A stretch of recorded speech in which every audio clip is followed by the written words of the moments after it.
Welcome to PolyCast, a Civilization podcast focused on game strategy. Dan Q. Makalua. The Me and Team. Mad Jin.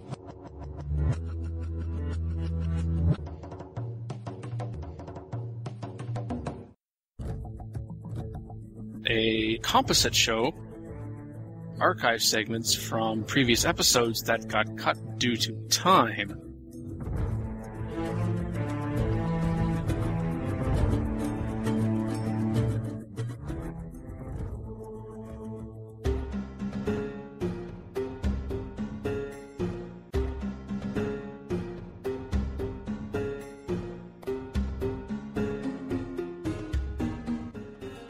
Recorded for episode 208 with Dan Q, Makalua, the Me and Team, Mad Jin, and the Grumpy Buddha. Tips for playing Civilization V. I do want to preface this actually with another article by this author. On the 30th of June, he wrote separately that because I enjoy hurting myself and all those around me, I've gotten back into Civilization V recently. Well... This is Luke Plunkett for Kotaku. There are 15, he refers to them as golden rules. Civilization V has grown over a few big expansions to become one of the very best games on the PC. I'd go so far as to say it's, gasp, the best Civilization game of them all. To help out newcomers then, or just those who are upgrading with the expansions, I thought I'd put this guide together, letting you know some of the best tips to keep on top of jerks like Gandhi. Wow. Well... We're off to a good start. Humor is appreciated. This isn't a complete and thorough guide to the game. We don't have the space or time for that. Huh, no kidding.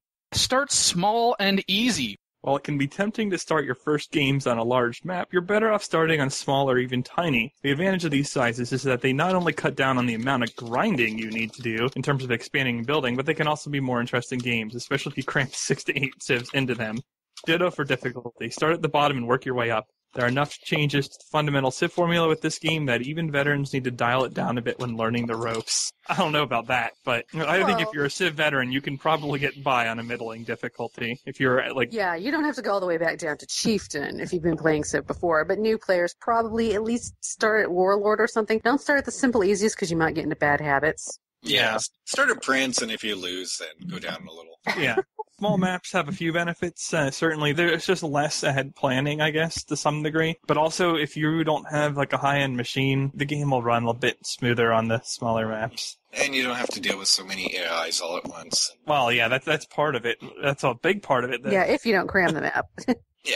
Except he also says it can be tempting to start your first games on a large map, but then talks about going for the smaller, tiny maps, especially if you cram 6 to 8 civs into them. So I interpreted that as, well, first off, you want to go in and start modifying INI files so you can have more AIs per map than is expected. Whoa. But anyway, I understand the smaller map, and I would also dare suggest that if you're just getting started, in particular with Civ 5, even if you've played previous Civ games before, start with a map that does not have you going onto an ocean, just to try to limit the likelihood that there are going to be some runaway AIs around the world that you're not going to be able to get to until later. Yeah, I don't think it's really a big deal. Like, this point is nice or whatever, but you can have fun doing pretty much anything at the start depending on your personality.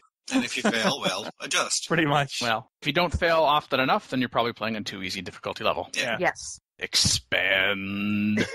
Well, the very first thing you're going to want to do is expand. The most precious thing on a civilization map is real estate. The more cities you have, the more golden resource you generate, the bigger your territory, the more likely you'll be to own the necessary strategic resources. So build settlers earlier, with the odd worker to help build roads between your cities, and when adopting social policies, start with tradition, which grants expansive bonuses. Don't stop expanding until you start losing money and or creating unhappiness. Other than the last sentence? Yeah, second last sentence, actually, but... Yeah. Start with tradition? No, if you're trying to expand, start with liberty. Yeah. You can say expand with tradition, but you don't want to expand very far with tradition. No, if you no, want to expand, then you go with something else. Honor. Honor. Or honor. Also, I think it's really important to try to forward settle on the aggressive civs like Shaka and Attila just to show them who's boss. Yeah. And intimidate them. You definitely want honor. Yeah, you want them to be afraid of you. Exactly. So I try to make sure I'm like 4 away from their cap. Because then they understand that I'm there for business. You know what I mean? Yep, roll up next to the captain like, oh, hi. And this in the last sentence, the don't stop expanding until you start losing money. Or creating unhappiness. I usually associate one of the good things about expanding is that you start With getting more money? actually. Well, it takes a little bit before you can start making money off Yeah, expanding. now that we have the trade routes thing where we actually have to build caravans and stuff, it's not like before where you just connect it at the cities and boom. No, you still have that. But, Yeah, but not. I guess I was, well, But you still have, even if you do that, you have to wait for the population to get high enough to that the roads between cities Are is worth paid it. for. Yeah. I was thinking more in terms of the losing money part. Oh, I've got a little bit of negative gold per turn here. Or even if you don't have negative gold per turn, when you settle that new city, it's now going to be working a tile. And assuming that tile actually has some gold that you could work, like, say, for example, an unimproved luxury resource, then you're going to start getting a little bit more money. Don't forget the city hex as well, because that can give you a little bit. And the city hex too, yes, that's right. Because you're always working that, Yeah. unless the city goes away, in which case you got bigger problems. You can definitely run yourself into problems if you just keep expanding. Although I guess if you play in low enough difficulty levels, that's less of a concern. The creating unhappiness thing with expanding, I'm agreeing a little more than that. And I know he says this is not a complete and thorough guide, but he does say think of these as some golden rules. And the problem when I hear the word golden rules, as we'll get into some other points, is that that's an absolute. And you shouldn't treat it as such. But anyway, be happy. Don't worry. Be happy. That last part there about happiness is actually worth its own section. You must always keep your civ happy. While in previous games, having unhappy citizens wasn't that big of a deal, in Civ 5 it can cripple you. At first, you'll suffer reduced production and income, but let things get out of hand and rebels will start popping up and trashing the place. He actually completely misses the fact that you have the growth negative right off the mark as soon as you hit -1. So, yeah, that's actually big. While focusing on golden production might seem tempting, especially to veterans of the series, found happiness is the first thing you need to worry about because it's the hardest to stay on top of. Trade routes make income a lot easier. Yeah, I think well, I don't know if it's the hardest thing, but the thing you need to stay most on top of is science. Funding. We'll get to that. You want to maintain your happiness at 0 or above 0, preferably above, so you have ability to grow and not hit negative problems. Especially in the later expansions, things did get changed with the happiness if you start going negative. Getting fairly unhappy is going to basically stop you from growing and continuing to do things. So you need to make sure that you're constantly planting your new cities, new luxury resources, and getting them improved as fast as possible. It is very, very important to do that and get your happiness to be maintained at least at 0, if not a bit more. Unless he's trying to be all soft and fluffy and just be happy while you play. One would hope. And I'm going to introduce Faith. Religion might seem like a bit of fluff, but it can be a powerful diplomatic and cultural weapon, not to mention a good source of happiness for your own people. So, as soon as you're done expanding, focus on building shrines and temples that you can found a religion and start spreading it. If another religion overruns your civ before you've had a chance to found your own, you'll be at a disadvantage for the rest of the game. Okay, as soon as you're done expanding, focus on building shrines and temples. Don't wait until you're done expanding before you do that. I'm not saying it should be the first thing that you build in your new cities. And I'm also taking this on the premise that, he's talking about expand right away to multiple cities as soon as possible, even though that's not my approach. But the thing is, if you wait until you're done expanding, whatever that is, to start focusing on building shrines and temples, you're going to be behind at least one other civ on the map, almost certainly, lessening the likelihood that you're going to be able to found a religion. And oh, look at that. Religions have already been founded otherwise, and they've already spread, and they start spreading to me. And then if another religion overruns your civ before you've had a chance to found your own, you may or may not be at a disadvantage. You'll certainly be at a disadvantage in terms of, I got to get this religion out of here. Although, quite honestly, it could also be a disadvantage to you to found a religion really late on the game if what it is that you are looking for, what's best, however you define what's best in terms of beliefs, have already been taken. You could actually use that to your advantage. But if for some reason you start finding that a religion has overrun your civ and you've found a religion and you believe, to be true that the beliefs that you have founded are what you want in your cities or some of your cities, then just counter that and start sending out the great prophets, maybe even the inquisitors. His time focus, and then he just kind of seems to give up in the end, that there's a point where you just kind of have to wash your hands of Faith if you get too far behind. And I don't think you have to wash your hands if you get too far behind. And I think he's kind of setting himself up to get far behind anyway. You don't have to found a religion to be fine in the game. You're not at a disadvantage. Yes, you don't get the founder bonus. Yes, you don't control where it goes and what it does. but if the religion that overruns your civ has bonuses per city or population that work, then somebody else spent all their faith on that, and you don't have to. So you can just plant great profits to get more faith per turn, and then utilize their religion. And when in doubt, just go kill them, take the holy city, and then you can still get all the bonuses, except for the vendor stuff. Yeah, and as a matter of fact, there are times when an AI founds a religion, whether it's before or after me, it spreads to one of my cities, and I'm thinking, yes, because you took the building, thinking specifically with buildings thing here. If you found Buddhism and someone else founds Catholicism, Catholicism spreads to you, and hey, look at this, I can now build cathedrals with faith. Go ahead, build a cathedral with faith, then convert your city to Buddhism, and look at that. You still have the cathedral. You still have that benefit. So it can actually be advantageous where you can have your cake and eat it too. I remember one game where I missed out on desert folklore, +1 faith per tile, and then I got spammed by Arabia, and I was so happy. So happy. Thanks for the desert folklore, guys. Which I will now use against you. Research? It's tough to pick one dominant research path since it really varies depending on your playstyle, but related to my expansion point above, I found the most beneficial to your long-term success is to be the first to get navigation? What? Go. It's a typo. He meant education. Whoever can venture across the seas first, potentially finding whole new and empty continents or at least strategically advantageous islands where you can double the size of your empire, has an enormous advantage over those civs stuck in the old country. Sounds like he's playing a Terra map. Yeah, play only Terra maps. And frankly, if you're playing Pangea or any of the map types that don't have significant water, getting to navigation is not exactly high on the list of things to do. Yeah, that's just don't listen to that. I guess even on some things, frigates are extremely potent, especially for, if they can actually shoot things and you boost them with bombard, they're actually better than pretty much everything for a while. So you can trash a lot of stuff. But that kind of assumes that you're going to have water on the map. Yeah, okay, so Archipelago as well, for sure, then. It's also going to assume you have access to iron, either natively or through trade, city-state alliances. And to explore, find whole new and empty continents, astronomy is good enough. Yeah, there's that little caravel thing. Your little settlers can just do a long swim. You can't see me right now, but I'm pantomiming swimming. Ooh. Research, basically, what is your map type? What will give you an advantage? Obviously, education, quite important, given all the boosts that the university gives. Very important to get it as early as you can, assuming that you're not currently getting face rolled by some AI. And therefore you need to be in the other side of the tech tree. Yeah. And if you are, well, getting up through to crossbows at machinery or longswords if you happen to have iron, or just go straight to civil service and have pikes that'll laugh at most of that stuff for a long time. Yeah, and civil service is on the way to education anyway. Yeah, see? And then therefore you have stuff. If you have lands that require specialized tile improvements, then you're going to want to go get that. Otherwise, get to education and then look at what's going on and what your victory condition plan is, and then consider going for the things that help you with that. Yeah, so to Luke, any general tip, any golden rule that you're going to give that is so situationally based on a particular map type is not a golden rule. Yeah. And on that note...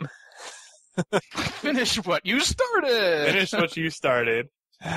When it comes to social policies, it can be tempting to pick and choose from everything that's on offer. Don't. If you start down one tree, finish it. You might get the occasional boost from grabbing one policy from each choice, but you'll only get the really good bonuses by completing an entire social policy branch. Well, we have different things going on here. There's some things where you want to hold off finishing for timing. Yeah. But then there's also, in the early game, if you open Liberty, finish it. You're going to get a great person out of it. Don't go wandering off into other trees. Really not a golden rule. Yeah. It really, really depends on what you're doing. If you open tradition, you probably want to finish it as quickly as possible so you can get your aqueducts, though you may want to not finish it until you get your fourth city planted so that you can have 4 free aqueducts right off the mark.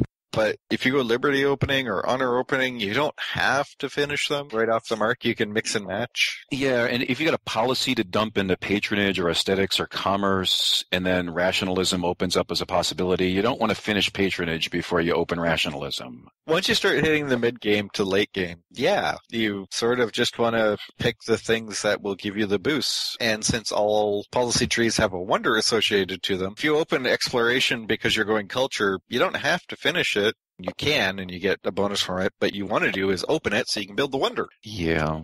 But then move on. Definitely don't want to take that concept into ideologies, because once you open ideologies, the only thing you're going to do is pick ideologies from then on in? It's not necessarily true either. Yeah. Yes, there's definitely the argument about, you went ahead and opened this social policy because why? When you could have gone farther down another social policy and gotten that particular advantage. But Luke seems so narrow-focused here on getting to the very end that the end of the social policy tree is not necessarily, not even the be-all and end-all, but what's most advantageous for you as well as in the moment. There may also be times where, yes, it's going to be advantageous to finish tradition, but maybe not right away. Maybe because you haven't quite done some other step that it's actually more advantageous to go open something else or go farther down another social policy that you've already opened and then come back and finish what you actually have started. So there's a lot of nuance in here that's just, absolute statements are absolutely problematic. So to say you only get the really good bonuses by completing an entire social policy branch, that is ouch. That also assumes that each social policy branch has the good bonus at the end. Yeah. Yeah, I mean, I would say with tradition, it's awesome because you get growth, you get aqueducts, and you get to buy great engineers with your faith, which is awesome. Aesthetics for the end game, being able to buy those great musicians so you can send in Elvis with his nukes, that's also great. Now, Luke does note in the preface to this article that this guide was originally published in 2013 and has been updated to add more tips and cover advances in tactics and mods. I think what you forgot to do maybe here, Luke, is not just add to your tips, but also go over the tips you've already had, because in some patches and also through some expansions, we've seen some social policy benefits, like the ones that you get at the end, get moved sooner or also the other way around. So maybe this finishing this entire social policy branch, depending upon the social policy you're talking about, maybe it used to be more advantageous to actually get to the end, like to actually complete it, but even then still, I think that was a bit too far to go. Trade. Don't ignore the new trade route system in Brave New World. If you've got 4 available trade routes, build 4 caravans or 4 cargo ships. If you've 12, build 12. You'll not only make bucket loads of money from this, but it's also a good way to spread your religion and get a slight science boost as well. If you can keep trade gold flowing from the majority of the game, by the industrial and modern age, you'll have thousands in gold. Well, that's not really true, because if you're making that much money off trade You better be spending before the industrial era, then what are you doing? What level are you playing on? I think we can all agree on the first sentence. Don't ignore the new trade route system in Brave New World. Yes. Yes. Okay. I agree with the second and third sentences as well. Yes. Actually, I don't necessarily agree with them, because if all your neighbors are jerks, you you can still necessarily building. Neither of those things. Internal trade routes for growth, especially with cargo ships, are so massively powered. I mean, in the Renaissance, you're getting +9 food from a cargo ship. Holy crap. I'm a huge fan of using almost all of my trade routes for internal growth going to the cap, so... Yeah, I have a big bonus on that too. For a different reason than Majin, actually, I also disagree with the second and third sentences, and that's because it's assuming up front to me that if you build the trade routes, you're going to be able to keep it, because there are these things called barbarians that really wreck your day when it comes to your trade routes. I realize this is more earlier on, however, certainly with the cargo ships, even once you've cleared the barbarians across the land and you have secured the land, on a lot of type of maps, all it takes is 1 hex in the middle of relatively nowhere for a barbarian camp to spawn, and then they also get naval routes and squish. To me, if you're going to build trade routes, make sure, or at least take reasonable steps to ensure that you're going to be able to protect them, because then if they get plundered, then you're going to have to turn around and build that caravan or cargo ship again, plus something in order to be able to protect it. So eliminate one of those 3 steps,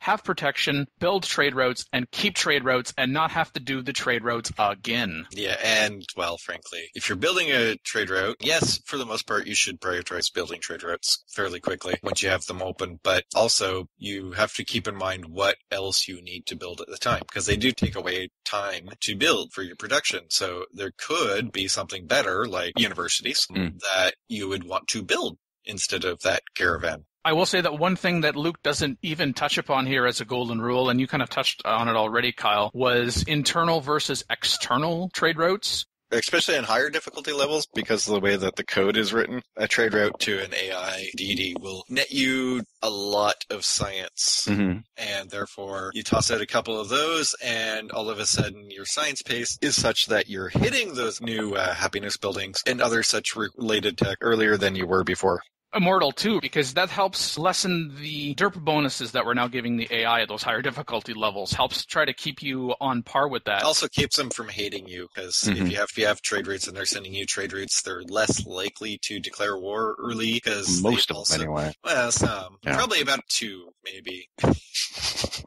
View those trade routes as an insurance policy. Yep. It's not that they necessarily like you, they just don't dislike you as much as perhaps somebody else, and that's all it can take. It's like a crime of opportunity in a parking lot. Going around, what cars? This person hasn't locked this particular vehicle. A criminal's probably going to want to try to see what they can take from that car as opposed to a car that's locked. So protect yourself. That's like Dan's practiced the parking lot a lot. I know that's what it sounds like, but it's just actually that I've studied these things. No, it's true, and they'll be more likely to declare friendship with you, too, which is awesome if you've got a bunch of stuff that you can sell for 240 gold a pop. So yeah, basically, you can go external trade routes early, push yourself to the point where you've got the tech that you need to build stuff, and then switch to internal trade routes to actually build all that stuff. Don't forget to flip back and forth. Just because you set a trade route to external or internal doesn't mean that it needs to be there permanently. That's actually more important. Moving on to Grease the Palms.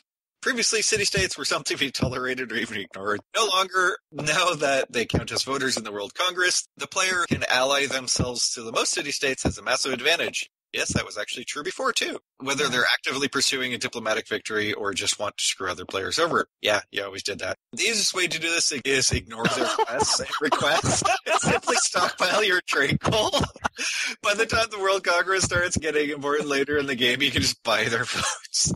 Yeah, the easiest way is to blatantly ignore city-states because, it's not like they give you stuff if you finish their quest or anything. Yeah, you don't need any of that happiness or luxuries or what. No. I hate 13 culture a turn. Maybe if you replace easiest with least micro-intensive, but even then, that doesn't make it good advice. I really tried in this paragraph to follow what he was saying, even though, like you, I didn't agree with this. City-states were something to be tolerated or even ignored. Previously or presently, no, I disagree with that. But okay, he now says we're not to ignore them. Okay, that's great. But then he talks about ignore their quests and requests. But I thought you just said we weren't supposed to ignore them, so it hurt. I don't understand that. Okay, here, let's rewrite this. City-states are useful in the World Congress now because there are votes on a periodic time frame. As in, you can come up with a vote that will change the game every 30 or less turns, depending on what area you're in. Do not ignore city-states.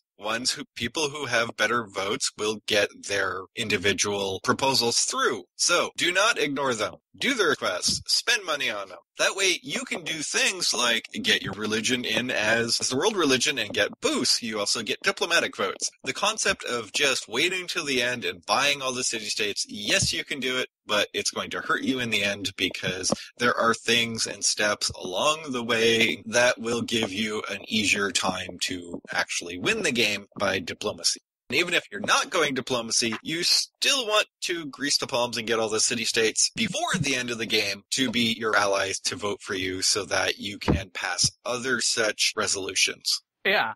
Kyle was saying, oh, geez, I would absolutely love 13 culture a turn from being a cultural city-state ally. If you not just tolerate, but if you entertain, I would use the term entertain city-states, especially now when we don't have to necessarily dump a whole bunch of gold into them. We can get through quests and requests. So I think, of course, the differentiation there. A request being, oh, go ahead and construct this wonder, or give me a trade route, or build me a road. Well, request could also be, that guy just stole our cash. Can you please, denounce them?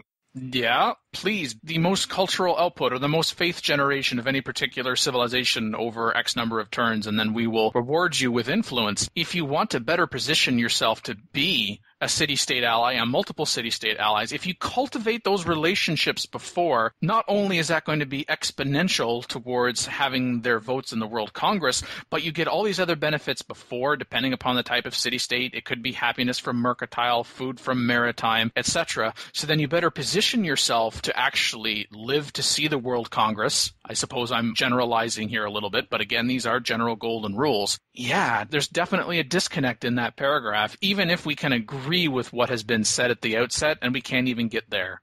And from that, roads. Don't just build roads between your cities. Build them densely around areas you muster your armies. Build them on coastal areas between continents you might need to launch an invasion from. Build them to nearby city-states. If you've got open border treaties with your neighbors, build them to your cities. Why? Because eventually you're going to go to war with them and conquer them, and having cities in the middle of a war and everything your units are kept, letting them deploy faster, is a huge help. Excuse me, I've got to go warm up the orbital facepalm cannon. Wait a minute. Is this a Civ 4 article? I was wondering that. It's gotta be. Yeah, if it was Civ 4, this would be correct. In Civ 5, are you mental? Yeah, seriously. Okay, every single war raw road tile to you put another down civ. costs you money. Yeah, I war road to another Civ. Okay, sure, fine. But everywhere? No. Yeah, build them densely? Yeah. What? How to go broke. Yeah. Were you playing on Chieftain and making those thousands of gold when you did this? Yeah, no. You don't do that. If you want to have that income, you kind of have to not spam stuff that's unnecessary. That will cost you money. Roads are one of those things. Even in Civ 4, it cost worker turns. Like, they didn't cost maintenance back then, and even then you didn't spam them until, like, you had your more important priorities done. But now that they cost maintenance, No. I can't picture ever having an empire with roads in every hex. Well, although if you do want to be a jerk, you can get open borders with your neighbor and spam roads there. Oh. Trolling. Yes, if you want to build some extra workers and troll your neighbors, sure. That you could probably do. Yes, because the maintenance cost goes to the civilization whose territory it is on, not who built the road necessarily. Oops. Yeah. Just keep in mind, neutral territory still counts as your own if you built a road. War roads, like Mackie said, yes, useful, especially for your siege units and stuff like that, because they're a little too slow sometimes, especially if there's a lot of rough terrain in between or stupid marsh, stuff like that. So yeah, you do want to get past that for if you're declaring war. Build them to a city-state. You only build it to a city-state if the city-state asks for the road in the first place. Exactly. Therefore, you get influence. If they don't, screw them. Well, now, wait a minute. How expensive are these roads to the AI? Like, if you have a sprawling deity empire, and you just carpet the whole thing in roads. I know this isn't very useful because it would take forever, but in theory, what kind of army could they still field if they had every hex roaded? Well, it's one per. They do on deity get a reduction in costs, maintenance costs. So yeah. It would hurt them. And depending on if you can chop off their trade routes and other such stuff like that, there's a chance you can make them go negative or also go negative science. Yeah, it's impractical though. Yeah. It would take a long time, a lot of workers, and a lot of maintenance of your own just to do that, just to maintain the workers to spam roads within a reasonable time frame. Yeah. Just a funny thought. Yeah. As some of my fellow panelists have already talked about, yeah, having roads in the middle of a war is a huge help. But this statement, eventually you're going to go to war with them. You may not, absolutely, necessarily go to war with them, but even if you do, you may be close enough to your neighbor and or farther enough along in the technology tree that the incremental increase in travel that you are going to get from the roads is not worth it. At the very least, it's certainly not worth it. Say, I'm probably going to have an industrial era war with this neighbor of mine. I think in medieval, I will construct roads in preparation of that. Yeah. You've spent so much money on maintenance and that time that the worker could not be building something else, like an improvement, building a farm or a mine or whatever, that costs you double now, both in maintenance and in time. I am of the opinion that eventually you are going to go war with all your neighbors, because keep in mind, this is Civ 5. It is very likely that your neighbors will declare war on you at some point, even if they are your friend for half the game. Well, then there's also the question, what kind of war are you going to have with that particular neighbor? Nukes. Even if I take it that, yes, okay, maybe you do eventually go to war with them, but if it's farther enough along and maybe more sea-based and air-based as opposed to roads, so in which case, not so much who cares, but even then, what's the point? Yeah. The next one, get real. Many of the game's mods are hit or miss, but he really likes the RED, Regiment and Ethnic Diversity Pack. It changes the scale of many units and makes them more diverse. So instead of there being one generic tank for all civs, for example, an American tank will be Sherman, a Russian tank a T-34. If you don't care about achievements or you're past all of that, guess it's not a bad thing, but it seems weird of all the mods to say that it's a necessity is the Regiment and Ethnic Diversity Pack. I would think it would be Info Addict or something like that, but yeah, you would think it'd be something else, but use a mod if you get bored with the game. But I don't know if it's a thing on a Get Real as a requirement to play Civ. Yeah. Like, more Golden like, rule. yeah, Golden Rule, look at mods, because apparently Golden Rule is that you want to mod the game, no matter who you are. This is a good tip, but it's just not for this list. Like a flavor list. Yeah. And I guess next is Turtles, and not the Teenage Mutant Ninja kind. I love turtles. Not so much. Are those? So, okay, while Civilization V offers you a vast variety of military units, for most of the game you only need a handful. I'll just add in parentheses, especially if you have 60 or 70 roads. Whenever you're fighting, a mobile turtle mix of infantry, such as warriors, swordsmen, riflemen, and siege weapons, such as catapults and cannons, provide the best mix. Ditto for naval combat. For much of the game, you can get by with brute force amassing an armada of frigates and battleships, which are not only dominant at sea, but can also be a huge advantage for coastal warfare. You only need to diversify with air support, anti-air weapons, and fancy airdrop infantry once you hit the modern era. So Yeah. my 6 composite bows and 1 spearman to take the city would like to have a word with you. Yeah, pretty much. Yeah, I think tend to diversify less as the game goes on. Although Well- if you are playing an archipelago, you could make a case for spamming frigates, I guess, but you know. But also, once we get high enough into the tech tree, I can just drop a bunch of nukes and then drop a bunch of XCOM units, say. Pew pew! I think if you think of composite bows and X-bows as siege weapons, then this advice at least is a lot better than the last few topics we've looked at. Because it is roughly true. You want to have a couple people who can take the city, and then you want to probably even more ways of shooting at it from a distance. And later on, you do have to worry about anti-air, especially on the higher difficulty levels. It's not bad. It's not bad. This is just, it's a little rough around the edges is all. Yeah. For the most part, yes, you only need a handful of units for most of the game, unless you're actually fighting, in which case you probably need to add a couple more. Siege units from cannons and up are useful, but then you also have to consider that air units, i.e. bombers, are also considered siege units at that point, battleships, stuff like that. He's really focused on water because he keeps bringing sea stuff back. But I would agree, even on a Pangea map, if your opponent is on the coast, then frigates and stuff like that are actually very useful, actually powerful than some of the stuff you can get on land, depending on the time frame. And I'm probably the only person on the panel that interpreted it this way, and this is just a funny thing. When he talks about the mobile turtle mix of infantry, I know he's comparing different eras, but I couldn't help but think, like, simultaneously, you're going to have a mix of warriors, swordsmen, and riflemen. And I'm thinking, the rifleman's going to be like, I've got more material on my weapons than you have on your body, warrior. What the heck are we doing fighting together? But anyway.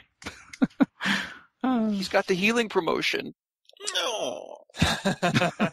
He's our medic. Yeah. Give him a gun then. Combat medic. Give him a gun. Oh wait, sorry, we have to give you a sword first, then we have to give you a longer sword. No, that's Then we have to true. give you a crappy gun. All right, now you can hold the rifle. There we go. Oh wait, did we have the iron for that sword? Because I'm pretty sure this. Oh, it's so, I'm pretty sure this plastic one that we can make might not work. that is so annoying. Yeah. That yes, that not being able to upgrade because you don't have no iron. But anyways, Yeah, don't spy, but this is qualified as much in brackets. There's always easier espionage units to spy on other civs, but just because they're called spies doesn't mean they need to spy. Stealing techs can be slow and dangerous and only really useful if there's one civ way ahead of you. In most other cases, it's better to split your spies between rigging the elections of nearby city-states, helping cement your hold over them, and employing them as diplomats, because buying votes for World Congress is a lot more important than the odd free tech. Are you mental? actually, okay, so he saved I himself from thought that we were last ignoring sentence. city-states. The actual advice, if you ignore the rest of the article for the last sentence, is true.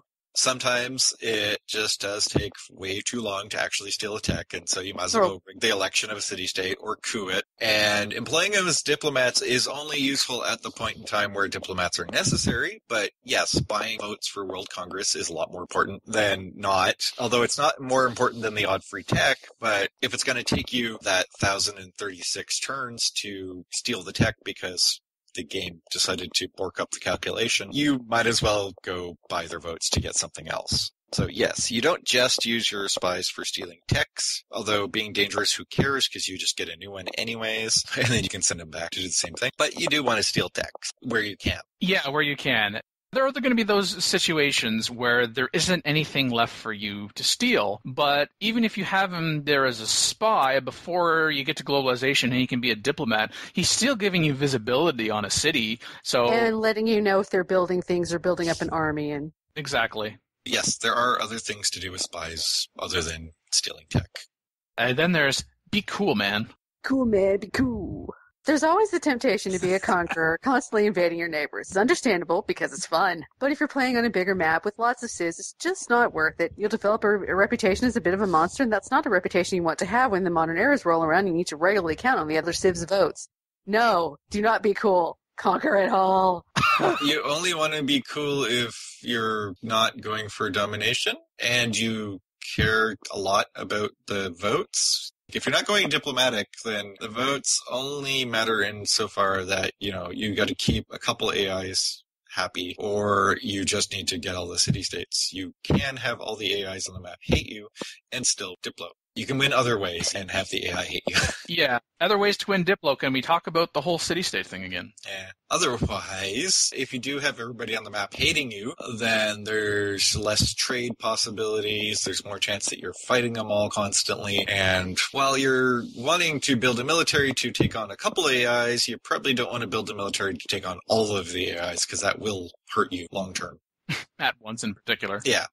Plus, they can be jerks, and eventually, if they all hate you, turn around and basically embargo you so that you can't send trade routes out. Rule Britannia. Woo! There's so much variety to be had in the game's civilizations, so many perks designed to cater to an individual's playstyle that saying a single one is better than others would be foolish. My favorite, though, is the English. The extra naval movement bonus you get is a big help when you're exploring, especially if it's stacked on top of other +1 movement perks like the Great Lighthouse. And extra spy can make a huge difference, and the ship of the line is just a beast. So we're back to the water maps. Yeah. Now we know he likes navigation so much. Yeah, if you're playing them all the time. Yeah, I'd love navigation too if I were Britain. Why don't we extrapolate this, because it's a golden rule, which is, depending upon your preferred play style, how you think you are going to win the game, then at times choose a civilization that is your favorite, and it's your favorite because it puts you in the best position in order to pursue that victory condition. An example of this could be the English on water style based maps, which is my favorite. It's just, it's not badly written, don't get me wrong, but it still, again, seems very skewed. Yeah. His advice is very unique to his of both England and naval apps, rather than being what he tried to write about, which was general golden rules. I could see that maybe this started off as a golden rule article, but then once he's finished writing it as an editor, I would either say, Luke, who wrote this article, you need to revise the content of what you've written, or Luke, we're not going to market this as a tips for playing Civilization 5. We're going to market this as a flavor article for Civilization 5 based on how you like to play. Because a lot of our criticisms here, I would say, come back to what he said at the very beginning. These are golden rules. They are not golden rules. Except for maybe this last one. Fuck Attila. Seriously, he's the worst. I'd have to say Shaka before Attila, but I feel his pain. I'm not going to harsh his buzz there. I'm cool with that. Yeah, I will put Attila in the camp of Santa will not be visiting him anytime soon. He's on the naughty list from Santa. Okay, fair enough.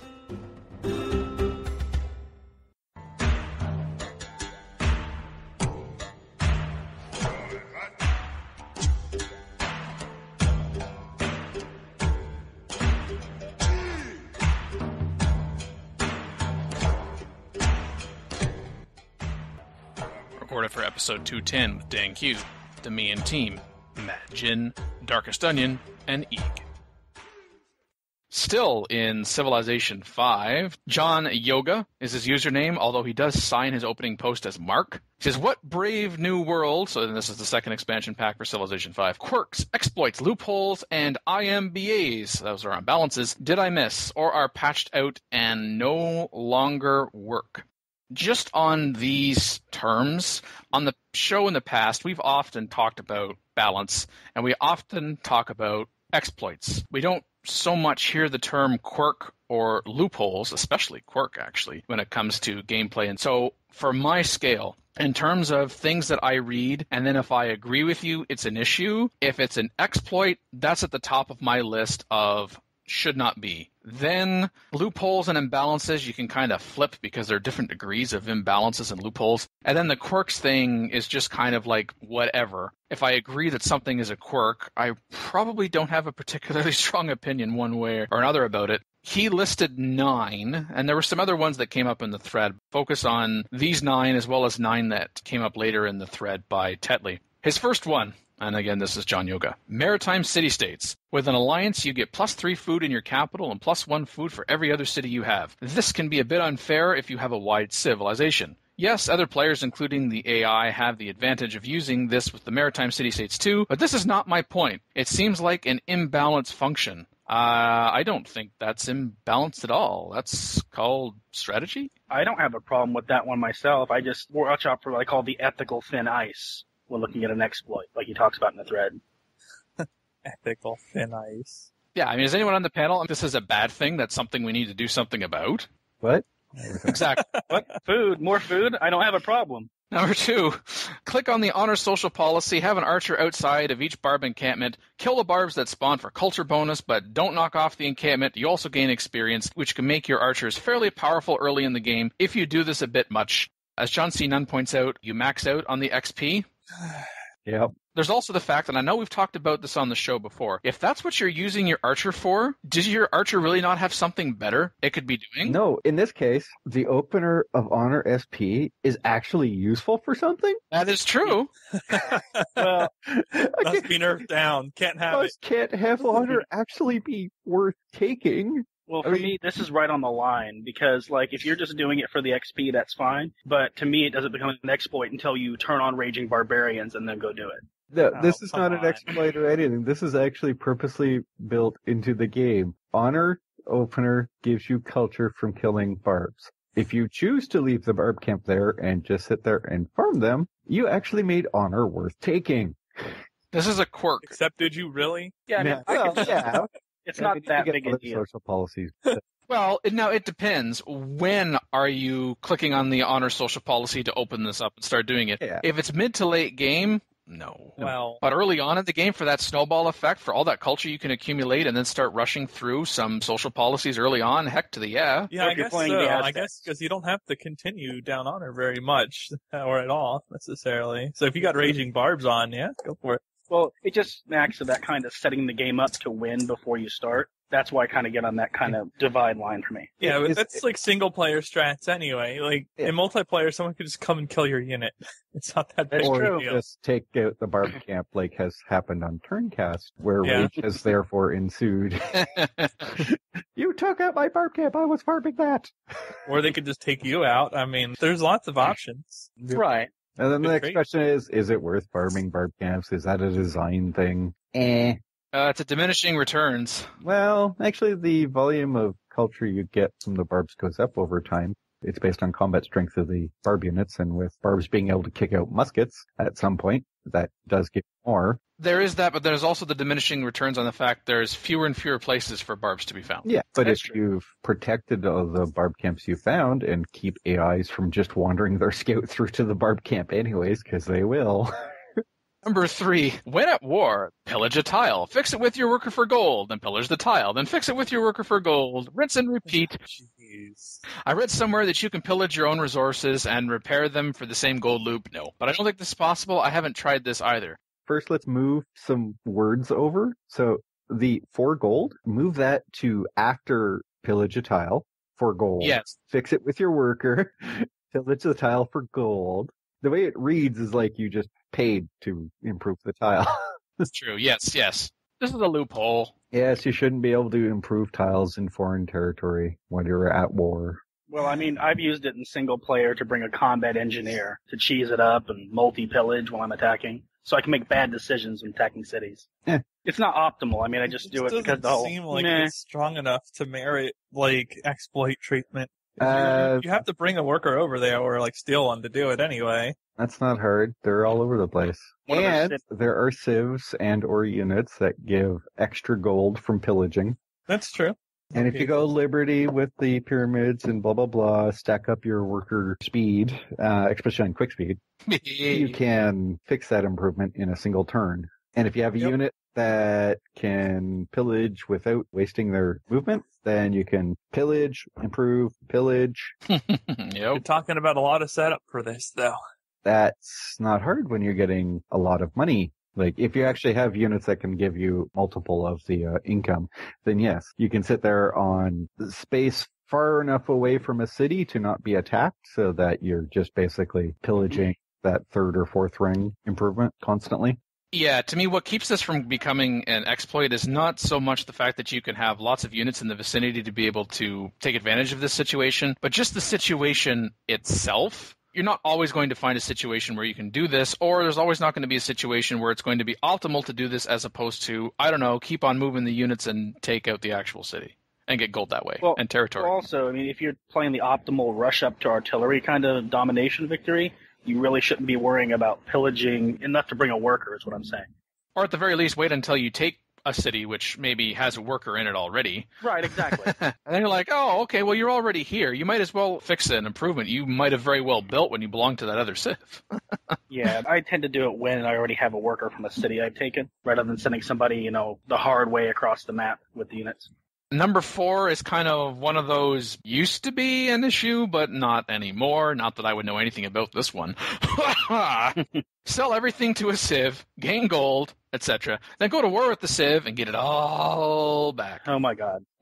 As Lindsay 40K pointed out, you need this thing called a Declaration of Friendship now to receive lump sums of money. I mean, yeah, you could say, well, I can get gold per turn, so I'll wait a few turns and get a few gold per turn. Yeah, but that is a fraction of what you could get over a lump sum. Then you could say, okay, well, I'll get a Declaration of Friendship, and then instead of 200 gold, I'll just get 2 or 3 gold a turn until I reach the 200 gold and then declare. That does not have the same impact at all. That's not an exploit. That's not a loophole. That's not an imbalance. That's not a quirk anymore. That's been there, done that. Right. Well, I figure on higher level play, if you're making friendships, getting the money, and then backstabbing, you're kind of asking for a war. So you better be ready to go domination victory. You do that more than once.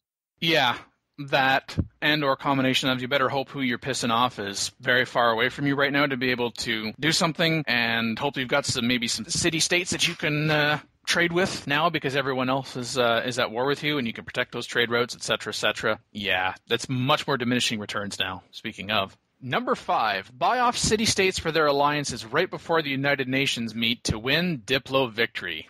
That's...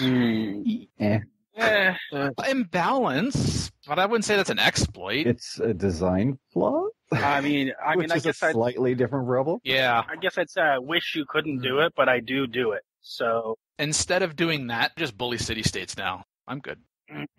Number 6, to get quote-unquote free worker, especially during the early game when they're turn expensive, declare war on a city-state, steal their worker, then declare peace. Okay, that is an imbalance in the sense that you can get peace immediately. Mm-hmm. But I don't think it's an exploit. You might be able to say it's exploitable because of a snowball effect, but I just think it's an imbalance. If it was, hey, fine, you go ahead and you take the worker, then if at the very least we couldn't immediately get peace, even if someone could argue, well, who cares if you get peace right away or not, what the heck's a city-state going to do? That would still be better than the present circumstance, but I don't think this is as bad as the person who started this thread is making it out to be. Right. I mean, I think it's ethical, the way I look at things, but at the same time, you can kick a nasty diplomacy hit if you forget to check that it's protected by one of your neighbors, like Shaka. I don't see any ethical issue here. You're merely choosing an optimized strategy that is given to you as a clear option from the get-go. Something that is no longer applicable. Number 7, the research blocking technique, where you have the game aim to give you the tech you want when a research agreement expires. And he said, someone please explain. John C. Nunn said, obsolete with Gods and Kings, if not a very late patch to Vanilla, which changed the research agreement to a median value, and then Brave New World has since changed this to a minimum value. If we were talking about this before, yeah, but been there, done that. Number 8. If Austria end at war with a civ that is closer to an allied city-state than it is to you, gift your units to that city-state, then buy that city-state. It will teleport your troops back to the battlefield, so to speak. John C. Nunn says, it takes a few turns to teleport, and also the city-state has a chance to disband on arrival. To me, this is a quirk. Well, for me, teleporting units, just breaks my mind a bit. I'm trying to picture how they suddenly arrive in 3 turns. It sounds weird, I guess, but for me, that feels cheaty. Well, if we want to talk about teleport, I'm thinking more of those, hey, I've got a unit or several units of mine deep within your empire because we had open borders. Hey, war's been declared. Woo, look at that. I went halfway across the map. Cool. Sweet. Magic movement. Now that. Yeah. I don't even know if there's a practical solution, because where are you going to put them? Oh, well, the nearest available tile that is not owned by that particular civ is water. Bloop, bloop, bloop. Yeah. Oh. Technically, you're not going to get all of the units. So say you take all your units and you sell them like 30 units and then buy the CS. You're not actually going to get those units. Plus, all those units, they will have all lost all promotions. There is that, too. All those units that get sent there, you have to be careful, for one. They need the space to put it, and the space has to be around the capital. Otherwise, there's no place to put it, and all of a sudden it just kind of disappears. And they may just delete it, because if you give them a high volume of units, they may just sell them because it's too many units. They can't support them, yeah. Yeah. But number 9, okay, John Yoga. This is a nasty MP thing that I just read about. Player A trade offers to Player B. Player B modifies the trade request to whatever he wants to steal from Player A. Player B closes the trade window, reopens it, sees Player 1's proposal, and accepts it. From some weird game glitch, Player B now has all trade items he placed in his modified list. Yeah. That's up there and don't do that territory for me. Yeah. I think, right now it's kind of an MP. You don't It's do a that. multiplayer only bug. It doesn't work with CAI. And yeah. That kind of stuff tends to make you unpopular in MP pretty quickly, too. I wouldn't do that. It's like a short change trick. Passing the funny 20. Yeah, it's also the, hey, look, you just used this in a game kick. That, and it's also not one of those, oh, sorry, I just accidentally clicked on one thing and it happened kind of things. It's no. There was thought that went into that. Sorry. Oops, I just accidentally did this and then did that and then this and then that. My bad. Oops. Sounds legit. To that I say take off, eh? Do not invite next game. Make note. Yeah, remove from context, even. And then lastly for this, from Tetley, he himself lists 9. I believe there's an exploit for the patronage finish so that they gift you a great person every 3 turns. And Lindsay 40K says, I think I recently read that this is patched away. What? I've never heard of it. Was that an issue? What? I don't know. Did anyone ever hear of that? I don't ever remember that being patched away because I don't remember it ever existing. I don't remember hearing of that, but if you could actually get a great person every 3 turns, then yeah, that'd be a little strong. Sounds like a Civ urban legend to me. I didn't think it was that frequent, not even regardless of game speed. I didn't think it was every 3 turns. No. There would have had to have been some sort of bug or glitch that was causing that. A lot of city-states. As Eek said, maybe it is a measure of a particular situation where there are so many city-states that you can ally and they are allied with you, or that they have contact with you, that you're going to then get them. But yeah, that seems pretty situational. Yeah. Number 2, instead of gifting units to a city-state to help them survive, send in your own units as peacekeepers, and he puts peacekeepers in quotation marks, to disrupt the attack. The AI may have 20 units ready to go in, but because your own cavalry is sitting the way he can only send 5, the city-state survives and rips the enemy army to shred piecemeal. Okay, yes, I have done this. I like this. This is a quirk. Is it cheesy? Is it a bit trolly? Yeah, but is it an exploit? Is it a loophole? Is it imbalanced? I don't think so. Well, Single player strats only. yeah. You Multiplayer just would get be killed like, for it in multiplayer. yeah, multiplayer would be like, hey, look, I'll just kill your units now. It's like, oh, willing to have your units die to protect your city-state friend, whether it's a formal friend or not? Okay. Yeah, and see, in single player, I don't know where you draw the line with stuff like this, so I just don't draw one. Because, let's face it, the AI sucks. The AI gets tons of bonuses, and no matter what you're doing, really, you're basically exploiting the AI's limitations to some degree, because it's just not good at the game, and so it's relying on bonuses to try and overpower that deficiency. There's just no way. Like, does that offer more utility than things that people do routinely in single player? I don't think so. You know, it's a niche thing. You can use it sometimes. Sometimes it really makes a difference, but almost never does it really change the outcome of a game very much. So, like, to me, it's a little iffy, but... And if it does change the outcome of the game, is it really that rage-inducing? Well, I try not to shake my finger at people. Don't do that in single player. I don't want to lecture. But when I start seeing it in MP, I start going, hey, do that again in my next game, and we'll have a stronger talk. But in MP, you can just kill someone's unit. Like, well, it doesn't matter. But I mean, I've seen people in MP do things like declare peace in the middle of a war that's not going well, gift a city to an AI, back up behind it, and now give me a situation where I got to beat through an AI, declare war on them to get to my opponent. Yeah, that's a different case, though. That kind of stuff. Yeah. Number 3 on Tetley's list is actually related to the second one. Peacekeeper disruption also works protecting major civs, especially with open borders, or if you yourself are technically at war with the victim.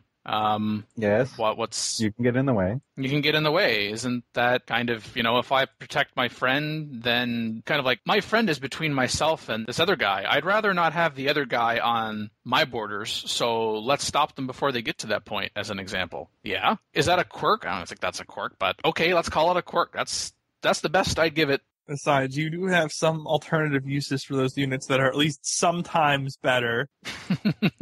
Sometimes better. Just like cookies are sometimes food. They're sometimes better. There's this, and then late game. You can sell puppets to weakling civs whom you have influential tourism over. Retaking them carries very little penalty.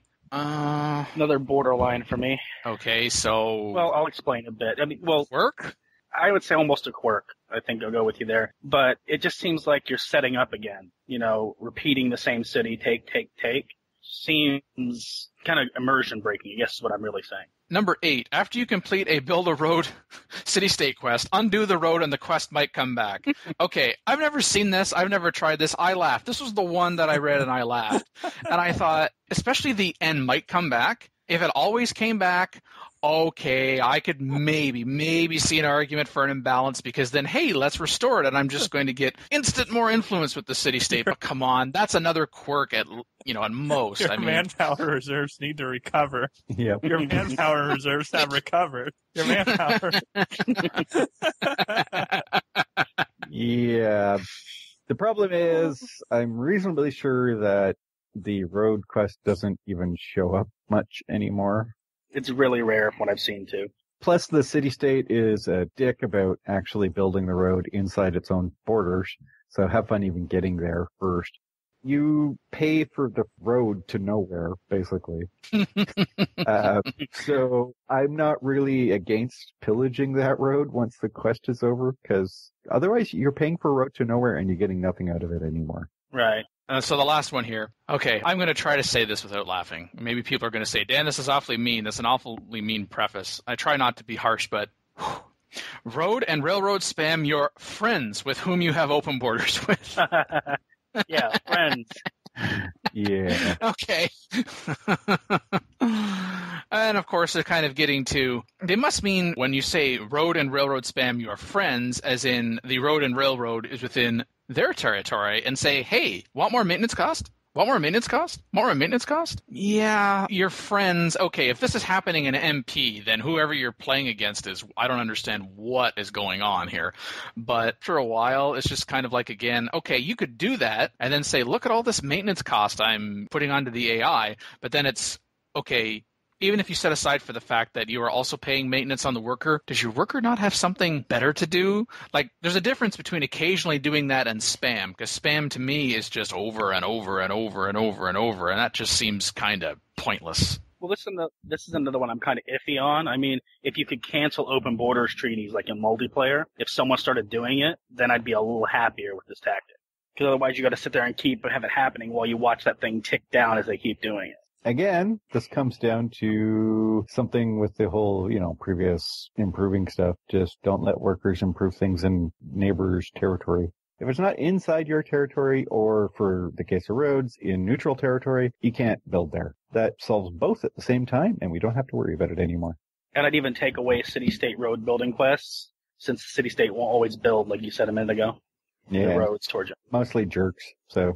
Yeah. I would rather they fix it rather than take it away, but, okay. I still think they're jerks. Or make it so that it gives you a bonus per turn, that it's still there.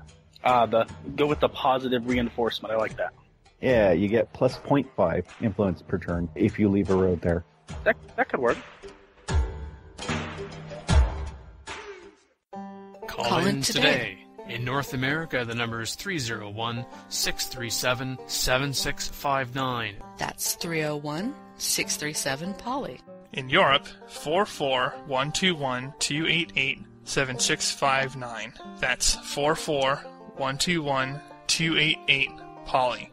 The only thing worse than being talked about is not being talked about. Record dates assorted. 2014. Civilization 4, 5, and Beyond Earth sound clips. Copyright Take-Two Interactive.